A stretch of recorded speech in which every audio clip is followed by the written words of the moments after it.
Amém. Meus amigos, é bom, e eu quero expressar que quando eu digo meus amigos, esse é um sentimento muito verdadeiro. Eu sei que é bom termos irmãos, mas eu me sinto numa casa de amigos, ouvindo vozes que eu conheço, que trazem alegria ao meu coração. Fiquei feliz quando vi pastor Rodrigo aqui, o pastor Saulo. Eu falei brincando com ele, pastor Saulo, eu gostaria de chamá-lo de pastor Saulinho, não porque ele é baixinho, mas porque na medida em que a gente vai amando mais, a gente vai criando esse desejo de ter perto de nós. E para minha família eu sou o Edinho. Eu estou batizando agora o Saulo de o meu Saulinho também, meu pastor querido, tão precioso, Monique, irmãos tão queridos. Eu precisava de alguém aqui que me ajudasse no iPad, que eu estou perdido. Alguém sabe botar mais claridade? Quem sabe? Irmãos, eu estou chique, que eu estou de óculos novo. Eu quero botar luz nesse trem. Eu tentei. Tá sem nada, né, cara? Aí não, né, varão? Eu quero conversar com vocês um pouco. Fiquei feliz demais de ouvir meu amigo, pastor Rodrigo. Estou com saudade de você. Ele está mais bonito. A Priscila certamente está cuidando dele. Mas eu quero compartilhar uma coisa. Eu acho que talvez eu já tenha conversado em parte com vocês sobre isso. Mas eu vivo para o Evangelho. E eu vivo do Evangelho. Então, eu sou um pastor que caminho há pelo menos 30 anos. E o Senhor me deu uma igreja que cuida muito bem de mim. Que cuida das minhas demandas, que me supre, que me dá a provisão que eu necessito. E muitas vezes até mais do que eu necessito. E eu tenho profunda gratidão e reconhecimento ao Senhor, mas também àqueles irmãos. E isso me permite ter alguns luxos, o pastor Saulo usou uma palavra tão bonita, né, posturado, ter algumas posturas que muitos irmãos, por falta até de tempo, não conseguem ter. E uma delas é que lá em casa nós temos um ritual. Na verdade, quem me conhece um pouco mais sabe que eu sou um homem de rituais. Eu tenho rotinas muito seguidas, é coisa de milico. Então, lá em casa, Kátia acorda alguns minutos antes de mim e ela começa a agitar as coisas da casa, porque a nossa rotina é sentar à mesa, fazer a devocional, a leitura diária, conversar um pouco, depois correr para a academia, ou então ela vai correndo para a academia e quando volta a mesa está pronta. Mas não é necessariamente isso que eu quero dizer. Se você for na minha casa, nós temos um lugar que é onde nós nos reunimos, é o melhor lugar da casa. A minha casa é uma casa pequena, não é uma casa suntuosa, mas é um lar. E nesse melhor lugar a gente tem uma mesa bonita, com umas cadeiras bacanas, sabe? Então a Kátia, ela sempre coloca o café da manhã como se estivesse recebendo o pastor Rodrigo, o pastor Saulo, uma visita muito especial. Ela coloca aqueles paninhos que eu sempre esqueço o nome, que eu ainda vou descobrir para que serve, mas ela coloca, e aí coloca um pratinho com outro pratinho dentro, que eu também, mas enfim, fizeram isso hoje lá, né? 2 pratinhos, eu acho que, e aí tem a xicrinha, e ela vai fazendo essas coisas, mas quem toma café somos eu e ela. E nós já temos, me ajuda, Kátia, 27 anos de casamento, né? 37 anos de casamento. Então, a gente tem isso e a gente fica conversando ali. Às vezes ela fala uma coisa que eu não gosto, eu falo uma coisa que ela não gosta. E é uma garrafa de café, irmão. Aquele café a gente leva a sério lá em casa. A gente compra o grão, microlote, moe, e vai uma garrafa inteira. E às vezes temos que fazer outra. E tem também o ritual dos ovos cozidos, da pasta de amendoim, e por aí vai. Quando a gente levanta da mesa, já é quase 11 horas. Aí é a hora de eu ir para a academia. Pastor, o que você quer dizer com isso? É que nós vamos fazer 40 anos de casamento, irmão, se Deus permitir. E nós poderíamos ter perdido muita coisa ao longo do nosso relacionamento. A gente poderia ter perdido esse encanto. A gente poderia viver como o que muita gente, depois de 10 anos, vive. Então, eu comecei a entender que quando Paulo escreveu lá em Timóteo 4, 7, 8, combati o bom combate, acabei a carreira, guardei a fé. Ele, na verdade, ele não está falando do que ele conquistou. Ele não está dizendo assim, cara, eu sou grandão, eu tenho uma casa bonita, eu comprei uma Mercedes, ou então a minha igreja tem 1000 membros. Ele está dizendo, eu permaneci, eu continuei, de maneira que vem uma pressão sobre nós. Esses dias eu resolvi sair do Instagram. Alguns até pensaram que eu havia bloqueado, mas é porque eu excluí meu Instagram. Agora eu voltei com ele, porque é uma pressão muito grande para performance, para que você chegue no lugar, para que você conquiste, para que você tenha grana, mas a palavra que eu tenho tido nesses últimos dias é que Deus não está procurando por gente performática, mas Ele está procurando por perfumistas, gente que faz diferença no ambiente. E essa pressão toda começou a machucar o meu coração. Eu falei, eu quero sair disso, eu quero sair desse lugar onde eu sou medido pelo resultado que eu tenho. Não, eu quero ser conhecido pela régua de Deus, e a régua de Deus para mim tem um nome, chama Edson. Cara, quando alguém, porque a gente que é pastor, todo lugar é pastor para cá, pastor para lá, mas às vezes eu encontro um amigo antigo, ele fala assim, como é que você está, Edson? Isso flui como música nos meus ouvidos, porque Paulo nunca disse que era o apóstolo Paulo, ele sempre se apresentava como Paulo o apóstolo. Veja que quem eu sou é mais importante do que o que eu faço. E quando você já tem uma certa idade, eu tenho 57 anos, eu vou fazer 58 esse ano, se o Senhor permitir, você vai começar a compreender que já não se trata tanto de ter, mas de não perder aquilo que Deus deu para você. Vocês estão comigo? Então, essa palavra, eu também estou com a garganta um pouco machucada, eu vou ter que falar muito pouquinho com vocês, mas essa palavra é para te encorajar a permanecer, é para te encorajar a ficar em um lugar que Deus colocou você. Então Paulo, ele estava ali, quando ele escreveu esse verso, que é um dos mais famosos, ele estava para morrer, cara. Ele está dizendo, Senhor, eu fiz o mais importante. Ele não apresentou seus resultados, ele não apresentou as cadeiras, ele não apresentou os 3 carros, não. Ele falou assim, eu permaneci, eu combati, mas eu guardei a fé, eu perseverei. E Ele está celebrando isso e chamando a mim e a você para também celebrar isso, não tanto pelo que você ainda vai conquistar, e olha que vocês vão conquistar muito, mas pelo que vocês vão permanecer. Vocês estão comigo? Então Paulo, ao encerrar a vida, e ele estava encerrando, ele não listou as suas conquistas, mas ele celebrou, mais ou menos como se fosse num quartel, seria assim, eu botei essa frase, missão cumprida, honra mantida e fé preservada. Irmão, não adianta você cumprir a missão em detrimento da tua honra, e não adianta você preservar a fé, e essa fé for tão interior, que não cumpre a missão. Então você cumpre a missão, você mantém a honra, e você preserva a fé. Combati o bom combate, acabei a carreira, guardei a fé. Desde agora a coroa da justiça está guardada para mim, e aquele que é o justo juiz, Ele vai me dar naquele dia, e Ele não vai dar só para mim, mas Ele vai dar a todos quantos amarem a sua vinda. Meu Deus, o que Paulo guardou? Ele guardou o que importa, e o que importa no final não é o que você conquista, mas aquilo que você não deixa escapar.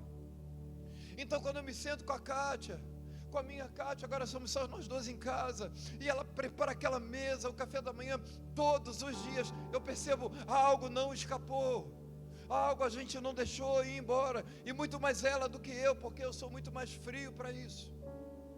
E aí eu reparei uma outra coisa, tão dedicada ela é, que ela prepara a mesa no dia anterior. Eu vim ver isso há poucos dias, embora ela faça isso há muito tempo, e eu disse, uau, nós precisamos estar preparando, irmãos, aquilo que o Senhor não quer que nós percamos. Nós precisamos colocar a mesa antes que haja. Irmão, tudo que é urgente é porque você não julgou importante. Deixa eu te contar uma coisa, tudo que é importante não se torna urgente, porque se tornou urgente é porque você não deu a importância que você deveria ter dado. Vocês estão comigo? Agora entenda, a fé, E por favor, irmão, existe uma diferença entre fruto e resultado. Deixa eu te falar uma coisa, nem crente você precisa ser para ter resultado. Você pode ter resultado e resultados incríveis sem ser crente, mas fruto, cara, quem dá é o Senhor. Então, a fé não é medida por resultados, a régua da fé é a medida por perseverança. Pastor, mas o que isso quer dizer? Você vai entender. Hebreus capítulo 11. Quando a gente vai ver ali aqueles heróis, aqueles caras incríveis. Esses dias, eu me lembro que no seminário havia uma coleção de Justo Gonzalez, um historiador cristão, e eu tinha a coleção, e eu me desfiz, eu era menino, imaturo, e agora eu estou tendo que comprar no sebo, porque eu não quero o tomo completo, eu quero volume a volume. E eu comecei lendo a Era dos Mártires, agora eu já estou na Era dos Gigantes. Mas os gigantes da fé também estão descritos em Hebreus 11:33. E vai dizer assim: pela fé, eles venceram. Meu Deus, quem não quer vencer? Eles venceram reinos, eles praticaram a justiça, alcançaram promessas, os caras fecharam bocas de leão. Eu não sei se você tem ido no zoológico nesses últimos dias. Eu tive o desprazer de ir. Eu sou do tempo, pastor Rodrigo, em que a gente estava no zoológico, o leão rugia, e tudo bem que ele tossia, né? Mas nossa, a bicharada toda do zoológico. Agora eu fui com meu neto, porque, cara, ser avô é um negócio muito bom. Aí diz assim: olha aqui a jaula do leão. Quando eu cheguei lá, tem que apertar um botão para ouvir a gravação do rugido. Aí eu falei: cara, tá demais. Para o mundo que eu quero descer. O leão ruge no alto-falante, cara. Meu Deus. Eu não estou brincando não, isso é sério. Alguém já viu isso lá? Levanta a mão. Você ouviu o rugido? Apertou o botãozinho? Meu Deus. Então eles fecharam a boca de leões. Uau, eu quero essa fé. Eu quero ser como Daniel. Eu quero vencer os reinos. Eu quero conquistar. Mas em seguida, o mesmo autor vai dizer assim: mas outros foram escarnecidos, foram açoitados, foram colocados em prisões, tacaram pedra neles, cerraram ao meio, foram tentados e mortos ao fio da espada. Os primeiros venceram, os segundos perderam, mas ambos permaneceram com fé. A medida da fé não é se você é um vitorioso na vida, ou se você vence reinos. A medida da fé é se você permanece. Alguns de vocês serão, eu não tenho dúvida, empresários incríveis nessa cidade. Talvez 2 ou 3 irmãos, com o único recurso de vocês consigam manter 5, 6, 7, 10 igrejas, e glória a Deus por isso. Mas pode ser que outros de vocês sejam extraordinariamente comuns e tenham um emprego de CLT, e Deus vai olhar para aquele cara que é empresário grandão e vai dizer: esse cara é meu servo, ele está comigo, eu sou sócio dele. E Deus vai olhar para o cara da carteira assinada e vai dizer: mas ele também é, eu amo esse cara do mesmo jeito que eu amo o outro. Sabe por quê? Porque Deus não te mede pelo volume do teu bolso, Deus te mede pela fé que permanece. Então alguns vão fechar a boca de leões, outros vão trabalhar no zoológico. Mas a verdade é que a gente precisa de gente em todo lugar. Eu vim aqui com essa palavra porque eu sinto que é uma pressão sobre a igreja. Graças a Deus que essa casa, eu falava com o pastor Saulo, eu não posso contar tudo, mas eu tive mais proximidade com o pastor Rodrigo e com essa casa no pior ano da minha vida. Eu já falei isso para vocês. Eu gostaria de poder me derramar um pouco mais. Eu fui acolhido ali, eu recebi sorrisos, eu recebi apertos de mão e seja bem-vindo, que eu nunca mais vou esquecer. Eu tenho uma dívida de gratidão, e eu fico feliz porque eu sei que essa casa, e de uma certa forma as casas que ostentam, eu falo isso porque me falta uma outra palavra, o acrônimo MEVAN, não são casas dinheiristas. Irmão, deixa eu te contar um segredo. Eu sou muito bem provido, não me falta nada. Se eu quiser, eu saio daqui e compro o que eu quiser. Mas dinheiro nunca foi o fundamento do Evangelho. O fundamento do Evangelho é Jesus. Mas não se iluda, o dinheiro é fundamental. E essa casa precisa de dinheiro também. Agora, se você tirar o fundamento, vira um clube. Vocês estão comigo, sim ou não? Então, por favor, prospere, cara, corra atrás. Se Deus quiser que você seja grande, seja grande. Se Deus quiser que você seja um homem comum, seja um homem extraordinariamente comum. Esses dias estão chamando muita Cátia para pregar. Eu vejo Priscila pregando, com aquela moça bonita, prega muito, né? Aí assim, pastora Cátia, você vai pregar? Eu não prego. O que você faz? Não, sou eu. Não sei pregar. Aí a gente eu fui pregar numa igreja esses dias, quando dá oportunidade, né? Que a Cátia não vai, não adianta, mano. Ela congela.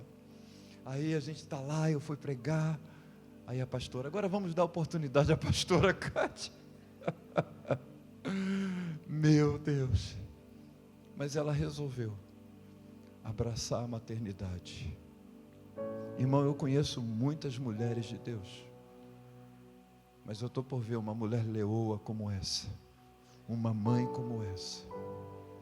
E olha que a gente observa, a gente vai ficando observador.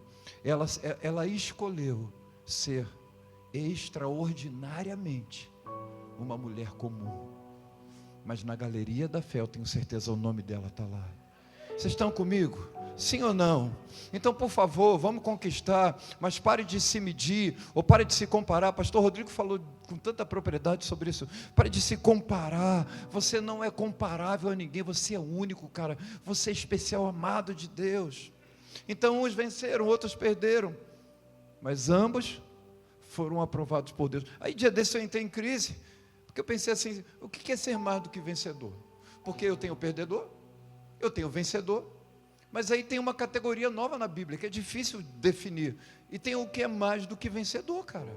Então, o perdedor quem é? É o Flamengo. O vencedor? Fluminense. E o mais que vencedor? É o América, irmão. Por quê? Porque perseverou, irmão. Ninguém nem sabe que está aí, mas eles estão lá, está voltando até para... Como é que dá o nome? Vocês que sabem desse plano... Esse negócio aí que sobe de promoção. Ou seja, irmão, mais do que vencedor não é sobre perder ou sobre vencer, é sobre permanecer. Amém? Irmão, eu não sei se você está vivendo uma luta, porque, oh Deus, eu sei que vai gravar e vai, tomara que edite. Não, pare de sofrer, tira o sofrimento da igreja para tu ver a bomba que vai ficar. Deixa um pouquinho de sofrimento, irmão, para tu não ficar frouxo. Se tirar o sofrimento, irmão, tu sabe qual é a primeira característica da hanseníase? Ou melhor, um sintoma um pouquinho mais acentuado, é parar de sentir dor. Não está doendo, é porque avançou. Antigamente, agora não é mais assim, mas antigamente você sabe qual era o teste? Você ia lá na UPA, né, que não era UPA, a pessoa fazia uma bolinha com a caneta e espetava. Doeu? Está saudável. Não sentiu dor? Está doente. Meu Deus. Então deixa eu te falar uma coisa. A dor às vezes ajuda você a voltar para a terra. Amém? Oh Jesus, me ajuda. Queridos, eu estou entusiasmado com essa palavra. Eu vou replicar essa palavra lá na igreja. Agora veja, se fé é permanecer, a gente precisa entender que Deus muitas vezes nos ensina isso através de lutas. Aliás, a pedagogia de Deus não é lançar colibris do trono e borboletas de asas azuis. E é Lá menor não? Que tá? Qual é a relativa? Então tá certo. E também não é nota de Lá menor, só para não ficar ruim para você, né? Geralmente a pedagogia de Deus é estreitar a coisa, cara. Agora, eu vou lhe citar um texto que você conhece, pastor Saulo já pregou, pastor Rodrigo certamente. Eu estou em Ziclag agora. Meu Deus. Sucedeu, pois, que chegando Davi, 1 Samuel 30, versos 1 e 2, eu só vou ler esses versos. com os seus homens ao terceiro dia. Ziclag, os amalequitas tinham dado com ímpeto contra o sul, contra Ziclag, tinham ferido a Ziclag, queimado a fogo, e levaram cativas as mulheres que estavam nela, desde o menor até o maior. Você precisa entender duas coisas aqui. Havia um combinado, porque tinha uma confusão. Os céus tinham a provisão de um rei, mas a terra insistia com o outro. Então, quando a terra não sintoniza com os céus, vai ter um conflito. Então, na terra, tinha um cara que batia no peito e dizia: eu sou o cara, eu sou Saul. Mas nos céus havia alguém que Deus já tinha derramado azeite na cabeça e dito: esse é o cara que eu quero, é a provisão que eu escondi para essa hora. Quando o céu não conseguiu aglutinar com a terra, deu ruim. E Davi então fez um combinado, e ele acabou numa cidade dos filisteus, cara. Dos filisteus, irmão. Isso é coisa de doido. Por mais que a gente tente entender historicamente, é coisa de louco. O Davi foi lançado ministerialmente, derrubando um filisteu. Mas agora um príncipe filisteu dá uma cidade para ele e ele vai. Até que surge uma guerra. Então, os príncipes filisteus, os reis filisteus se reúnem e vão preparar, vão afiar as espadas, estão traçando as estratégias, e tem lá Davi. Davi, cara, era um homem de guerra. Davi era brabo. E os homens que estavam com Davi eram tanto quanto ele. E Davi falou: eu vou com vocês. Eu não sei o que Davi queria com isso, a Bíblia não relata, mas eu vou com você. E eles se prepararam. Até que um dos reis filisteus disse assim: esse cara não pode ir com nós, cara. Não está na Bíblia, mas eu vou abrir uma inferência. Eu imagino esse rei filisteu pensando: se esse cara lembrar quem ele é, se ele abraçar o propósito dele de novo, ele massacra a gente. A gente não pode ir com alguém que tem uma identidade que vai surgir a qualquer momento. A gente não pode ir com alguém que Deus já separou, que marcou. Esse cara está estragado para o bem. Vocês são meninos preciosos. Alguns de vocês vão passar por lutas e desafios e tentações, mas eu tenho uma boa notícia: vocês foram estragados para o mundo, e vocês foram marcados para o bem. Vocês podem até tentar, mas vai chegar uma hora que você vai assim: eu sou de Deus. Então os filisteus pensaram assim, mas tem um outro detalhe. Foi nessa guerra que Saul morreu. E, irmão, se eu sou Davi, eu por muito menos já senti vontade de pegar uns 3 ou 4 lá na igreja. Quanto mais Davi, cara. Então certamente Davi tinha uma certa sede por Saul, mas ele não se deixava levar por isso. Porque, irmãos, meninos fazem o que sentem, adultos fazem o que é preciso ser feito. É por isso que Deus não coloca coroa sobre cabeça de menino. Aliás, Isaías vai dizer que quando Deus coloca coroa sobre cabeça de criança, é porque Ele está castigando o povo. Meu Deus. Então, o Davi estava sendo preparado para a coroa. É óbvio que ele tinha vontade de acabar com Saul, mas ele tinha uma palavra: eu não vou mexer com esse cara. Foi Deus quem colocou ele lá. Deus resolve esse problema não é meu. Então Deus deu um livramento de Davi participar da guerra que derramaria o sangue de Saul. Vocês estão comigo? Só que os amalequitas, eles têm algumas características na Bíblia. E se eu não me engano, uma das primeiras vezes que eles vão surgir é quando do Êxodo, que eu acho que o pastor Rodrigo mencionou isso. Os amalequitas, eles tinham uma característica: de pegar os cansados, de pegar aqueles que não tinham mais força. Eles ficavam escondidos, como disse o pastor Ulisses na segunda-feira, escondidos nas dunas, escondidos nos arbustos. E aquele povo que ia ficando para trás, os adoecidos, os mais velhos, eles matavam aquelas pessoas, talvez as escravizassem, talvez fizessem coisas piores e as roubavam. Nesse embate de Ziclag, a Bíblia diz que quando Davi foi rejeitado para ir para a guerra, ele voltou. E quando ele volta para Ziclag, ele percebe que levaram a família, tacaram fogo em tudo, está tudo destruído. Ele faz uma coisa, e isso me emociona muito, cara. Ele se fortaleceu em Deus. Esses dias Eu ia falar isso com o Rodrigo, mas eu posso falar agora, porque já foi, né? Eu falei, Rodrigo, preciso conversar contigo, cara. Havia uma possibilidade de um diagnóstico bem ruim. E é muito ruim quando você tem a possibilidade de um diagnóstico e o diagnóstico não vem, cara. E aí o plano rejeita e tem que fazer, mas no plano agora paga para fazer, não paga, como é que faz? Até que conseguir fazer o exame. E o cara falou, você está bem nessa parte. Está tudo jóia nessa parte. Mas quando você está nesse período, a coisa fica difícil, cara. E Davi, ele se fortaleceu no Senhor quando todo mundo era contra ele. Cara, pensa, o Davi levou aqueles caras para a caverna, a família dele foi para Adulão, os endividados, os caras que, todo mundo que estava no SPC foi para Adulão, cara. Quando eles saíram de lá, eles saíram com cara de guerreiro, saíram gente diferente. Esses homens que estavam com Davi, cara. Você já pensou nisso? Alguém anda contigo, o cara está quebrado, está arrebentado, e tu discipula o cara, mano. Tu levanta a mão, tu ora por ele, e ele vai se erguendo, não na arrogância, mas ele em Deus. Mas no primeiro momento difícil, o cara diz assim, eu vou te matar, cara, eu estou com raiva de você. A Bíblia diz que esses caras queriam apedrejar Davi, e eles choraram. Irmão, deixa eu te contar uma coisa. Eu não sou muito de chorar. E eu não estou dizendo que é certo ou errado, esse sou eu. Mas eles choraram até que não havia mais força. Como é que homens daquela estirpe, daquele naipe, conseguem, porque não eram caras comuns. Pô, era o exército de Davi, cara, eram os melhores. Eles choraram, provavelmente até cair no chão.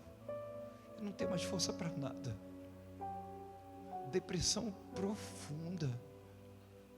Mas a Bíblia diz que Davi tinha um segredo. Ele se fortaleceu no Senhor. Meu Deus. Às vezes a gente vai ter um amigo que vai estender a mão para a gente. A gente vai ter uma igreja que vai cuidar da gente. Mas chega um momento da luta, que é você e o Senhor. E é Ele quem vai te fortalecer. Tem uma música que hypou agora, daquela moça chamada Naim. Quando a Teté, minha filha, a pastora Esté, mandou para mim, música estranha, essa moça parece estar com um negócio na boca, aí que eu descobri que ela é angolana, né? Vocês sabem do que música eu estou falando. Aí eu ouvi a primeira, a segunda, e me viciei na música. Na minha playlist, a minha playlist tem 10 músicas. E eu ouço o dia todo as 10 mesmas músicas. E das 10, 8 é essa que está hypada, e depois a versão dela da cantora sozinha.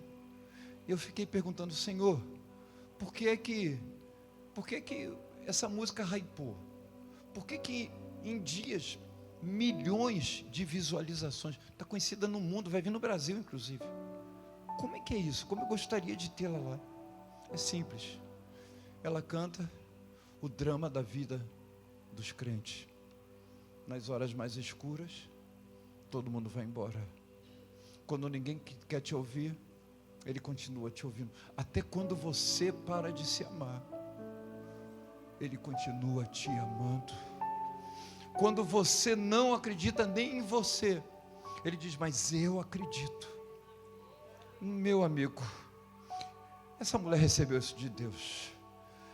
Ela cantou o clamor do nosso coração. Tem horas, irmãos, que o pastor Rodrigo vai tentar fazer tudo, cara. O pastor Saulo vai tentar fazer tudo, eles vão se dar.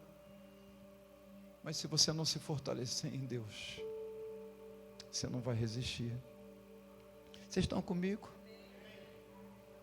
Por favor, se fortaleça no Senhor. Eu não sei se a gente consegue cantar esse trem. É um pouquinho difícil, né? O pessoal lá na igreja, a gente tenta, sempre dá ruim. Fica só o refrão. Mas você tem cara de que é cara bom. É desafiador, né? Tem que fazer aquela voz, aquele sotaque, entendeu? Vamos avançar? Então, há momentos, irmãos, em que você não pode controlar os resultados. Você não pode. Eu tenho me cuidado. Eu quero tentar viver um pouco mais. Então eu vou para a academia praticamente todo dia, faço check-ups, mas tem coisas que você não consegue controlar. E muitas vezes vem a doença, ou vem uma crise financeira, ou uma rejeição. Mas você pode permanecer tendo fé, cara. Eu sei que essa palavra não é muito palatável. Eu sei que essa palavra, ela é uma palavra um pouco difícil de digerir. Mas ela pode salvar você. Não salvar você do inferno nem da ira de Deus, mas salvar você de você mesmo.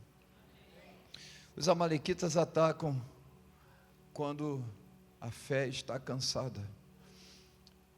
Aí o Davi voltou, né? Quando ele volta, talvez você deva ser como os bereanos, você vai conferir em casa, mas a verdade é que muitos homens falaram assim: Davi, a gente está tão cansado, provavelmente porque choraram muito, porque, irmão, tem hora de chorar, mas tem hora, cara, de você botar sangue no olho e ir para a guerra, irmão. Se você ficar só chorando, sinto muito, não vai rolar. E se você for o machão, também não vai rolar. Você precisa saber o discernimento dos tempos. Então eles choraram, alguns estavam tão cansados que Davi deixou eles perto de um ribeiro, e foi com outros homens. Eu não vou saber exatamente o número, o pessoal bom de Bíblia me ajuda, porque eu não estou com o texto aberto. E eles voltaram com a vitória, o Davi voltou, Deus falou que ia recuperar tudo, eles voltaram com o que era deles, com a família deles e ainda com mais coisas. Alguns homens de Belial, ou seja, homens perversos, falaram assim: não vamos repartir nada com eles. Aí Davi disse assim: a partir de hoje, é uma lei em Israel, os cansados não ficam para trás. Meu Deus, eu sentei onde você está sentado, cara, onde você está sentado. Larguei a minha bagagem no ribeiro, fiquei ouvindo os homens pregar nesse lugar aqui, e pensei: ninguém me consegue levantar mais. Eu estava cansado, mas alguém foi na guerra por mim. Eu não conseguia ir, alguém foi no meu lugar e voltou e me entregou o que era meu, cara. Eu disse: uau, eu acho que o meu pastor não vai ficar triste se eu falar. Eu fui um jovem muito ruim. Eu fui muito ruim. Então, quando eu comecei a ser discipulado, porque, irmãos, eu fui alcançado no coletivo, mas eu nunca fui mexido no individual. Então, o coletivo fazia sentido, mas eu nunca fui discipulado. Até que uma pessoa resolveu me discipular. Eu acho que ela estava fazendo a obra de Deus. Eu entendo que essas eram as razões. E ela insistiu comigo. Eu via essa pessoa, hoje ele é um pastor. Eu fechava a porta, eu fugia, cara. Eu não queria ver aquele cara, negócio de crente. Eu estava desviado, eu queria ficar desviado. Ele ia lá em casa, ele batia um ano e pouco, todo dia aquele cara ia tomar café comigo. Até que uma vez, irmãos, a gente está vivendo um momento tão difícil. E o nosso querido irmão, que eu amo tanto, ele era um pouquinho assim, mão fechada, né, para dizer bastante. E a gente já estava um pouquinho mais crente. Então bateu na nossa porta uma moça com uma criança pedindo comida. E a gente estava crente já, né, pelo discipulado desse irmão. E aí a Kátia disse assim: a gente só tem o pão para dar, que a gente vai comer daqui a pouco. O que faz? Guarda o pão para comer daqui a pouco, ou dá a única coisa que a gente tem? Aí falou: sabe, eu vou dar. Aí era pão, como era? Pão e manteiga? Não, pão. Aí daqui a pouco veio o irmão chato, né, que é o que me ajudou. Chato nada. Pela primeira vez ele veio com a padaria inteira, comprou presunto, pegou. Eu falei: nó. Aí esses dias lá na mesa, segunda-feira, eu quis honrá-lo, parei diante de 2 pastores, ele estava na mesa, e ele falou, eu falei assim para os pastores: está vendo esse cara aqui de barba branca, as cães já aparecendo? Ele me discipulou. Ele abaixou a cabeça e falou: é verdade, eu cuidei dele, mas agora é ele que cuida de mim. Porque um dia, irmão, você está cansado, mas outro dia é você quem vai estar vivo para ajudar o cansado. Não ouse deixar ninguém para trás. Vocês estão comigo? Sim ou não? Então, eu não sei se você está deixando a tua mochila no ribeiro, ou está guardando a bagagem de alguém porque você não tem mais força. Mas, pelo que eu conheço dessa casa, ninguém vai ficar para trás. Os despojos vão ser divididos. e você vai desfrutar da alegria de ter a tua família, oh meu Deus, posturada diante de você novamente. Eu não sei se você está enfrentando a possibilidade de um diagnóstico, mas deixa eu te falar uma coisa: o meu Senhor que fez as minhas células, o meu corpo, o diagnóstico final vem dele. Eu não sei se tua luta é com boleto, se todo mês, em vez de você guerrear a guerra que Deus mandou você guerreia com boleto. Eu te promovo agora. Eu vou contar uma coisa, eu sei que não é, eu sou bocão, né? Eu fui promovido. Eu falei para você, né? Eu fui promovido. Impossível ser promovido, fui promovido. Eu estou te promovendo agora. Você não vai mais lutar contra boleto. Boleto está vencido, amém? Não se iluda, você vai lutar contra demônio agora. É uma promoção difícil. Porque tem gente que está lutando contra boleto, é uma luta para pagar a conta de luz. Irmão, esquece, isso não é luta para você não. Deus Ele já vai te tirar desse lugar, cara. Isso não é para você. Mas não se iluda, se Deus te promover, é porque o nível vai subir. Então, se não tem mais boleto, vai ter algo mais difícil do que o boleto. Agora você tem que escolher. Você quer ficar, pode falar, pastor Saulo, mediocremente lutando contra boleto? Seja bem-vindo, Deus vai te amar assim mesmo. Mas se você quiser ir para um outro nível, boleto não vai ser mais o teu problema. Sabe, pastor Saulo, esse mês não, mês passado as contas não fecharam da igreja. Mas não fecharam tanto que eu falei, então eu vou pagar de louco. Como é que diz o paulista? Eu vou meter um louco. Pastor André, meu Deus, ela que toma conta lá das coisas que vende, né, e ela diz assim, pastor, eu preciso de tanto. Eu sempre dou 30% a menos, porque eu já sei que ela superfatura, ela aumenta, que é para, preciso de tanto, toma tanto. Eu acho que eu dei até mais, irmão. Todo mundo que vinha, porque a gente cuida de 52 crianças lá. Então, irmão, é batendo na porta todo dia. Eu falei, quero nem saber, irmão, deixa o ar-condicionado ligado. A conta fechou. Fechou bonito, cara. Por quê? Porque eu falei para Deus, Senhor, eu não estou lutando contra boleto. A minha guerra é outra. Eu não estou aqui para manter o clubinho aberto. Eu não estou brincando de casinha. E quando homens e mulheres de Deus percebem isso como vocês são, eles começam a se esticar, eles começam a dar nobreza àquilo que eles acham que é riqueza, eles começam a dar um propósito. Vocês estão comigo? E eu estou aloprado, irmão, vou fazer esse mês de novo, estou até pensando em dar aumento. Aleluia, meu Deus, eu só não dou aumento para mim, irmãos. Vamos lá. Então, os amalequitas, eles faziam isso, mas eu quero dizer para você, se você está adormecido, desperta, porque alguém está chegando para te resgatar, cara. Alguém está chegando aí para te pegar pela mão e dizer, você não foi esquecido não. Tem alguém orando por você, mano. Você não sabe, mas tem alguém intercedendo por você. Mas pode ser que nessa madrugada o Senhor te acorde para que você interceda por alguém. Então, o diabo não se importa tanto com o que você tem, mas com o que você mantém. É diferente. Então a gente precisa de equilíbrio, porque se a gente está falando de fé, eu tenho visto algumas coisas, eu peguei um dado que eu falei, não é possível. Você sabe o que é CAPES, né? Eu acho que a sigla é essa, é um centro, enfim, pessoas com transtornos psiquiátricos, elas passam por esses lugares, algumas ficam internadas, outras não.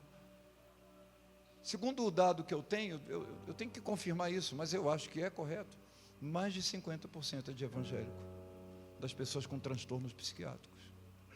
Gente internada, cara, gente tomando remédio que fica chapado o dia todo. Por quê?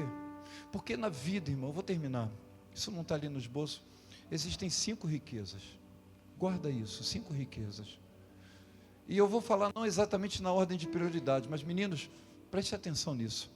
A primeira riqueza é a grana, cara. É ou não é, irmão? Você não gosta de dinheiro? Fala assim, eu sou humilde, não gosto. Eu gosto, irmão, eu gosto bastante, pode dar para mim, não quero amar, mas eu gosto um pouquinho. Se for Bitcoin, então, irmão, quem entrou em 70 mil no ano passado, hoje está batendo 115. 15, irmão. Parou para pensar nesse trem? Então vamos lá. Então a primeira é riqueza. Mas a segunda riqueza, porque são 5 riquezas, mas a primeira é dinheiro. A segunda riqueza é saúde. Eu falo lá para os caras da igreja. Eu vou tentar ser sutil, porque eu sei que vai para a nuvem, para ninguém dizer que eu falei uma coisa assim, muito pesada. Mas eu falo, cara, tu trabalha, tu rala, tem uma esposa bonita, tu vai infartar, ela vai casar de novo e eu vou botar na fita alguém. Ainda vai casar com o teu dinheiro que se morreu, cara. Não é você não. Ou seja, irmão, tu tem que cuidar da tua saúde, irmão. O cara se mata, literalmente se mata de trabalhar, tem uma esposa linda, querida, amorosa em casa. Irmão, vai deixar para alguém. E se depender de mim, eu caso com 2 meses lá na igreja.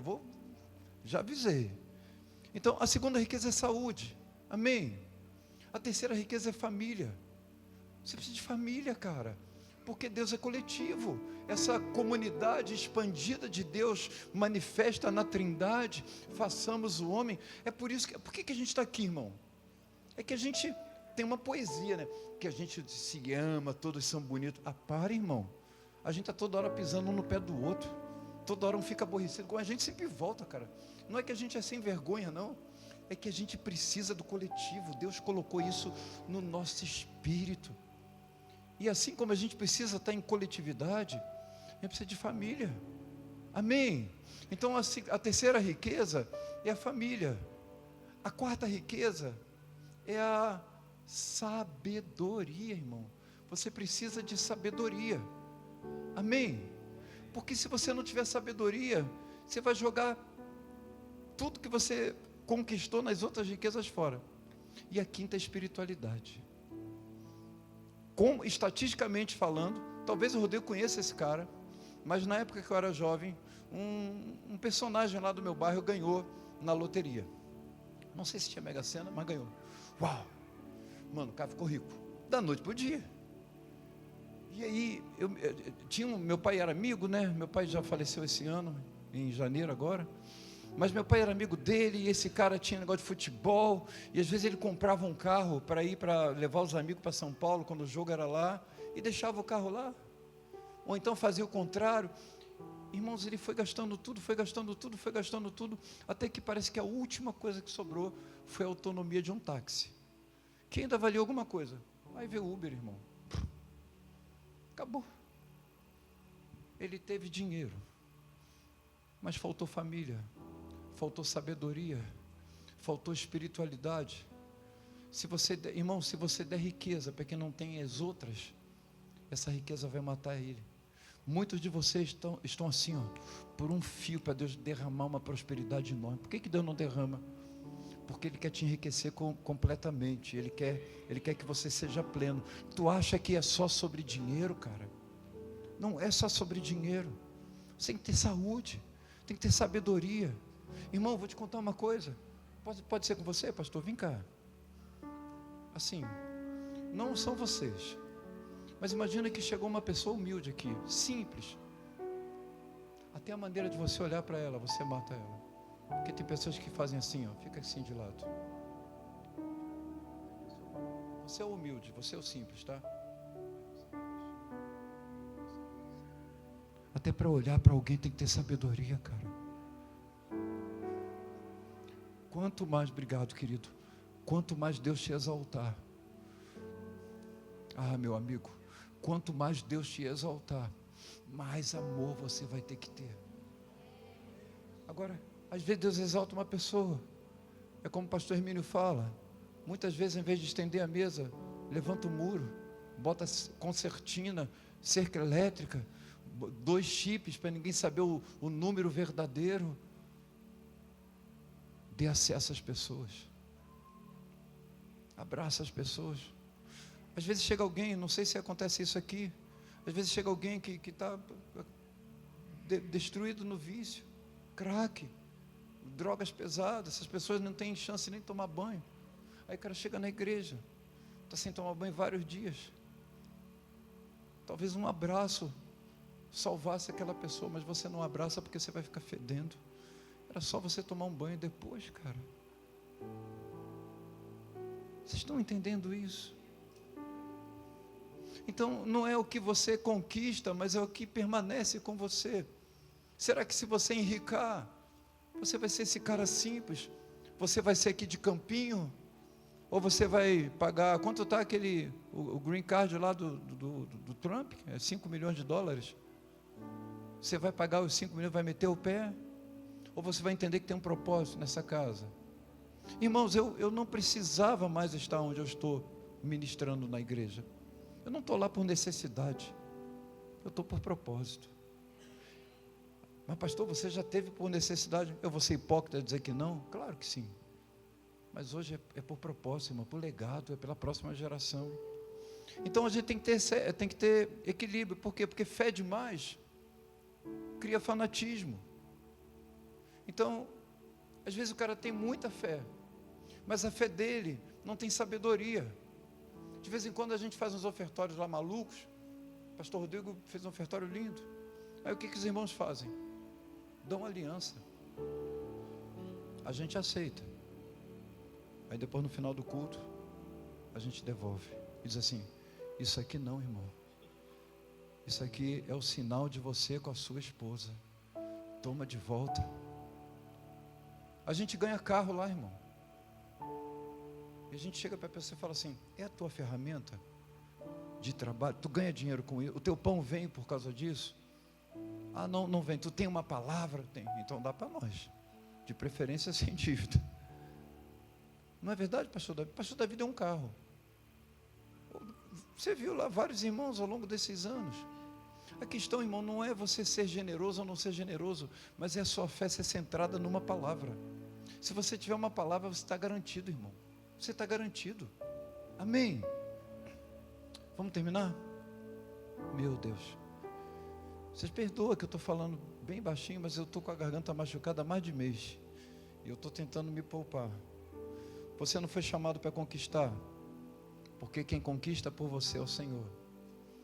Mas você foi chamado para permanecer e não desprezar o que Deus conquistou por você. Muitas vezes Deus dá dinheiro para você e você não tem sabedoria para usar esse dinheiro. Você sabe o que eu faço quando Deus me dá um pouco de dinheiro?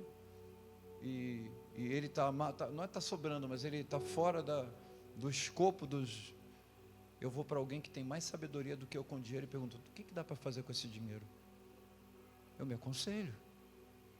Se você não tem sabedoria para lidar com dinheiro, irmão, procure alguém que tenha. É claro que você não vai na mão de um usurpador, mas procure alguém que tenha. Amém? Amém, irmãos? Eu me lembro que quando os meus filhos ficaram adolescentes, eu fiz uma agenda, a gente sempre viajou bastante de carro, e eu falei assim, vamos fazer uma coisa, eu não sei se foi o Didico ou se foi a Teté, até que eles falaram assim, um dos dois, não pai, mas eu já tenho um negócio para fazer. Eu falei, mas como? A minha ficha não caiu, que eles se tornaram pessoas. Eu entrei em parafuso, irmão, fiquei depressivo. Eu falei, mas como eles têm agenda? Não, a agenda é minha, como ele não vai comigo? Aí eu liguei para um pastor lá de São Paulo, que hoje está nos Estados Unidos, falei, Rui, como é que é esse negócio aí, cara? Tu tem filho mais velho do que eu, como é que foi? Aí ele foi explicando. Procura alguém mais sábio do que você, irmão, que você pode confiar, que você pode abrir teu coração, porque esse Deus expansivo, Ele vai usar alguém para abençoar a sua vida, mas tenha sabedoria para encontrar essa pessoa. Eu quero concluir dizendo assim, irmãos,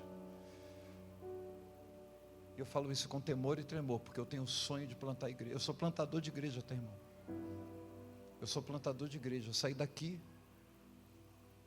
e fui para Belford Roxo, quando ainda era bem rural. E lá a gente começou um trabalho do zero, irmão. Batendo de porta em porta, pulando esgoto de céu aberto. Reunindo com 5, 6, 10 pessoas. Um lugar, eu não gosto de dizer difícil, mas desafiador. Então eu não tenho problema com plantador de igreja não, tem que ter plantador de igreja, amém? Eu sou um deles. Mas quando Paulo estava entregando a sua vida, ele não disse assim para o Senhor, eu plantei tantas igrejas, eu escrevi mais da metade do Novo Testamento, eu fiz tantos discípulos, eu tenho tanto de primícia. Ele disse assim, eu guardei a fé. Eu guardei a fé. Quando chegar naquele dia maravilhoso, o Senhor não vai perguntar sobre as suas vitórias, vai perguntar sobre o que você permaneceu, sobre o que você guardou. Então se lembre, o diabo pode até tocar em alguma conquista sua, ele não vai, em nome de Jesus. Mas a minha Bíblia diz em Jó que ele tocou, mas Jó permaneceu, ele guardou a fé. Fica de pé, querido, por favor.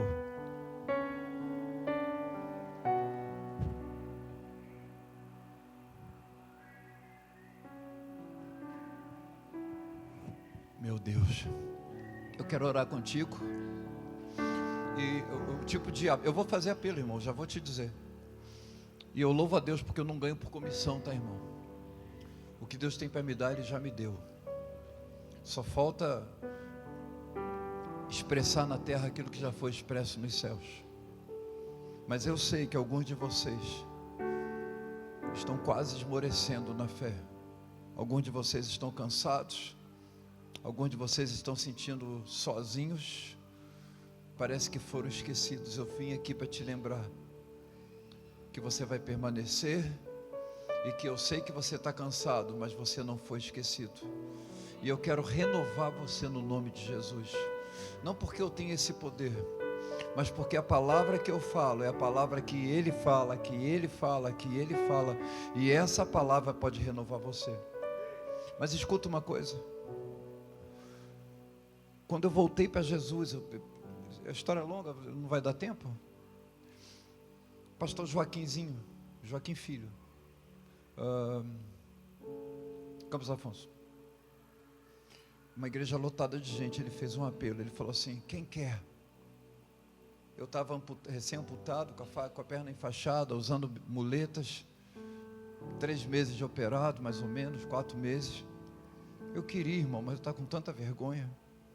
Até que a Cátia falou assim: eu quero.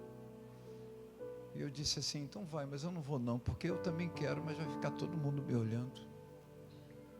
Aí ela fez que ia. Eu fui atrás com as minhas muletas. A igreja toda olhou para mim. O único homem de uma perna só. Como não olhar? Naquele dia a minha vida mudou de novo. Nunca mais foi a mesma. E eu sei que o fato de eu ter me exposto provocou os céus. Porque, irmão, é que a gente tem essa tradição europeia de botar Jesus bonitinho, nariz fino, com aquela cuequinha. A ideia da cruz nunca foi matar Jesus. Matar era algo periférico, a ideia era quebrar o espírito dele, era dobrar. Provavelmente Jesus foi crucificado totalmente despido, irmão. Ele foi exposto, vitupério, vergonha. A cruz por si só. Os historiadores vão dizer que depois de tantos minutos na cruz, você se urinava, porque você não conseguia conter essa região pélvica. Ele passou vergonha, ele se expôs, mas ele foi exaltado. Então, eu quero te provocar uma exposição essa noite, muito menor do que a de Jesus, mas que vai te dar uma resposta dos céus. Como é que é essa exposição? Eu quero que você venha aqui para frente. Não para receber uma oração para você ganhar dinheiro ou para ser curado, mas para sua fé ser preservada, para sua fé ser aumentada. Sai do seu lugar e vem aqui na frente. Vem correndo, vem, pode vir. Vamos lá. Estou te esperando, cara. Talvez essa seja a tua noite. Ah, pastor, eu tenho vergonha de dizer que estou com pouca fé. Irmão, vergonha é morrer e ir para o inferno, irmão. A gente vai fazer uma coisa diferente, vai orar botando mão na cabeça. Não é diferente, a gente sempre faz isso. Mas dessa vez o foco vai ser: Senhor, aumenta a fé. Senhor, aumenta a fé. E nessa noite, irmão, você vai sentir um negócio nas tuas entranhas. Nessa noite você vai ser acordado, porque a tua fé vai estar se movendo dentro de você. E você vai voltar a orar por coisas que você já até esqueceu e que Deus quer que você ore. Se você quer isso, vem aqui na frente. Pastores, vocês podem fazer isso comigo, me ajudarem, por favor. Pastores e pastoras, eu não sei se eu tenho essa permissão, mas o pastor Davi e o pastor André estão aqui. São homens de Deus que eu tenho confiança, por favor. Pastores, deixa eu só pedir uma coisa. Orem com ousadia. Orem com fé. Coloquem força nas palavras de vocês. Amém? Eu sei que eu estou falando baixo, está um clima ameno, mas ora com vitalidade agora, porque algo tem que acontecer. Amém? Senhor, em nome de Jesus, eu quero orar pelos meus amigos, a família de Deus, os santos desse tempo, para que a fé seja renovada. Os que parecem que foram esquecidos, aqueles que se sentem machucados, que se sentem feridos, eles estão no ribeiro, mas nós vamos voltar, trazendo a família, os despojos, a riqueza, e eles vão participar, e está estabelecido no teu reino. Em Israel é assim que se faz. Não se desiste de ninguém, não se deixa ninguém para trás. Você, homem, mulher, menino, menina, você não vai ficar para trás. Meu Deus, eia! Isso, Senhor. Toma esse homem, toma essa mulher, esse menino, menina, mexe nas entranhas, mexe no espírito, fortalece a fé. Eu te peço, Deus, que sobre cada mão na cabeça, uma tocha acesa, fogo, fogo, fogo, fogo, fogo, fogo, fogo. Recapapachecotoboromaná. Isso.